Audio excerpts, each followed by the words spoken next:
Tell It to Trevor. It's a captivating podcast hosted by Trevor, featuring engaging conversations and intriguing stories. Join Trevor as he takes you on a journey through various topics and interviews, fascinating guests. Get ready to be entertained, informed, and inspired by the Tell It to Trevor podcast.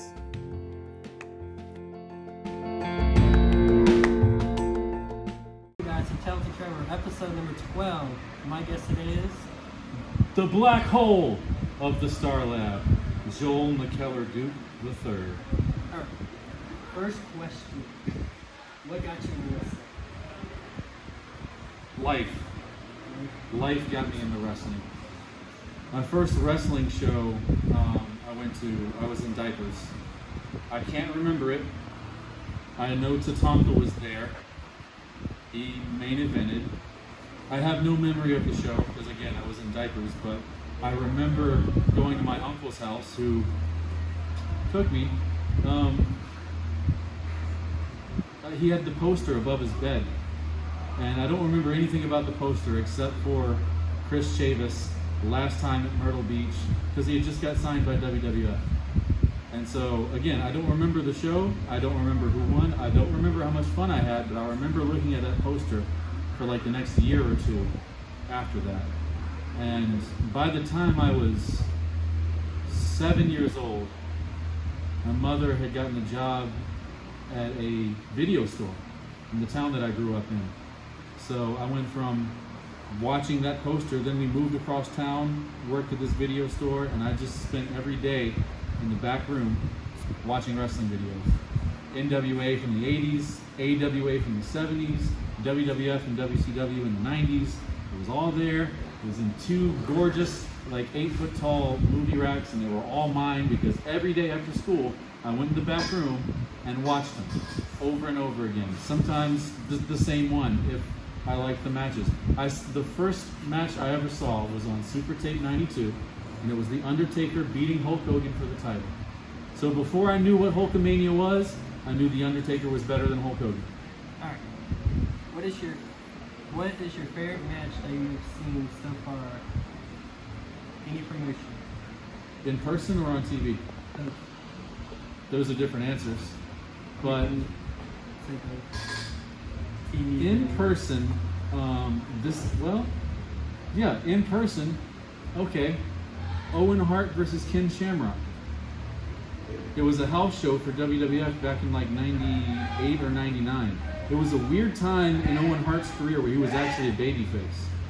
It was before he had joined the Nation of Domination, but after Brett had left, so he was kind of the nugget against Shawn Michaels. He was, Shawn saying, I can't flush this nugget from the toilet, blah, blah, and everybody loved the nugget because Shawn couldn't get rid of Owen, and everybody hated Shawn back then.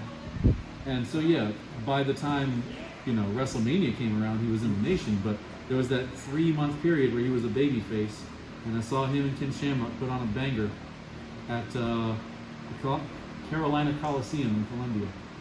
So that was probably the best match I remember seeing in person. I mean, on TV, obviously, there are dozens of matches. It really depends on the mood I'm in, the mood I was in, because there are literally 100 match types, maybe more than that, maybe hundreds. So I can't pick one favorite. I can't pick a dozen favorites. But I can say that, like, every time I seem to watch wrestling, I watch it until I find a match that I can't stop watching, and then I stop. So these days it's a lot of streaming, so it's a lot of things that either had just happened or had happened a couple years ago or something.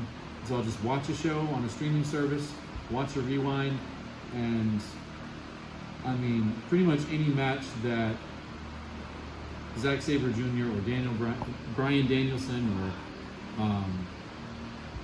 I love Okada, Kazuchika Okada, so I could watch pretty much any match he was in. I just love the presence, the whole Rainmaker thing.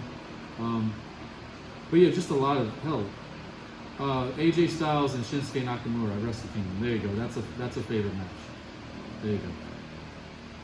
Alright, so if you could be in any video game, which game and why? Which game and why? Yes. I'm very anti-establishment anti-corporation, anti-society, pretty much anti-everything. I don't hunt or fish. I don't eat meat. So I'm already against like 3/4 of the population. But cyberpunk. I would be in cyberpunk because it seems like the objective of cyberpunk is to be anti-establishment, be anti-society, be anti-corpo until you essentially either steal from the world or control it, one or the other. And plus, I would love to just mod weapons for a living. That would be kind of cool because one of my favorite things to do in those video games is to literally mine all the resources you can to build stuff or sell stuff. So that's what I do when I play those games. Cyberpunk being especially, since you can craft weapons left and right. I'm picking up stuff, I'm disassembling stuff, I'm building stuff, and so yeah, if I can snap my fingers and be in that world, it'd be cool. I'd probably try not to get myself killed every 5 minutes like you do in the game. I'd probably try to hang out in the park, do some yoga or some Tai Chi or something peaceful. I'll be the peaceful guy in Cyberpunk, but yeah, I'm kind of into that game again, so that's on my mind. I'd pick Cyberpunk. Since you're new to wrestling, like in the ring, what was the reason that you got into wanting to lace up the boots? Okay, so that was something that it always seemed like it was just out of reach. When I was young enough to not care what happened to my body, I didn't have the money or the spare time or the support system to be here. There is a support system once you come here, it's magic. But getting in the door is hard for a lot of people. And it was hard for me for years. It's hard to chase a dream when you're too busy drowning. It's hard to figure out what you want to do in life if the only thing you can think about is paying the next bill, getting to work tomorrow, feeding the dog, like the things you're supposed to do. I couldn't reach dreams for a long time. So what brought me back into it was getting back into indie wrestling, taking my kids to indie shows, which I've been doing for over a decade, and being with my wife and being in a relationship where A, we support each other, there's no jealousy, there's no drama. B, she is a gamer, hardcore gamer. She loves gaming more than I do. If I tell her, hey babe, I'm gonna go wrestle 3 or 4 times a week, she'll say, good, get out of my room, I wanna play Baldur's Gate again. And that's literally what's going on right now. Like, she's playing Baldur's Gate right now while I'm on a wrestling podcast. We're pretty much living the lives we want to live outside of the home, but although she's still inside of the home, but in her mind she's in Baldur's Gate, so I guess that's different. Alright guys, so we're going to start this thing called Trev Shot. You have 4 questions. Called Trev what? Trev Shot. Trev Shot. Yes. Alright. It's like the Stone Cold thing where you have 30 seconds to answer a certain amount of questions. Oh. Yeah. So Okay, lightning round. Yes. That is what my parents call it. Lightning round. Okay. Alright guys, we're starting this now. So, who's your favorite wrestler? Then, Bryan Danielson. What is your favorite promotion? PCW. If you could book yourself against anybody living or non-living, Ooh. what promotion? Ooh. Okay. For the sake of living in Europe one day, Das Wunderkind, Alex Wright, has a wrestling school and a promotion in Western Europe. I want to wrestle for that promotion, and I want it to be against Owen Hart, because he will make me look really good. And I could get work in Europe, because Owen made me look really good. So that would be the match. Me against Owen Hart in Amsterdam, all eyes on us. I go over and become a full-time wrestler in Europe.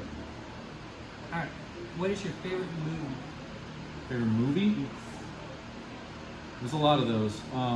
It depends on the genre and again my mood, because I'm not one of those that's like, I gotta watch an action movie. I gotta watch the new Harry Potter. I gotta whatever. No, I'm a master of my own emotions. And what that means is you ride your emotion like a roller coaster, you let it take you where it's supposed to take you. As long as you're in control, as long as your hands are inside of the cart at all times, you don't get hurt. That's what emotions are.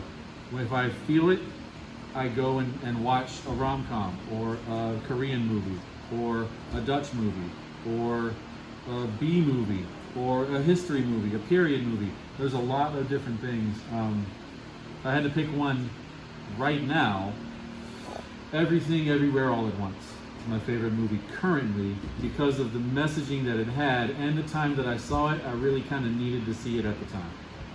Favorite song? Favorite song? Right now there's like a 6'9" DJ from Iceland. His name is Dottie Freyr. He was on Eurovision a couple of times. My favorite song currently is a song by him called Think About Things, where it's in English, but he basically is literally singing a song to his kid that can't speak yet.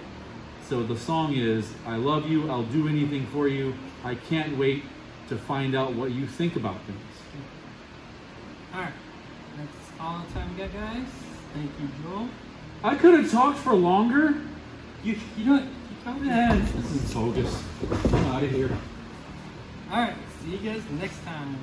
Where we have... No, you won't. I'm done with this. Okay. Waste of time. Alright. I carved out an hour, and we got, what, 8 minutes? You're lost, Trevor. Okay.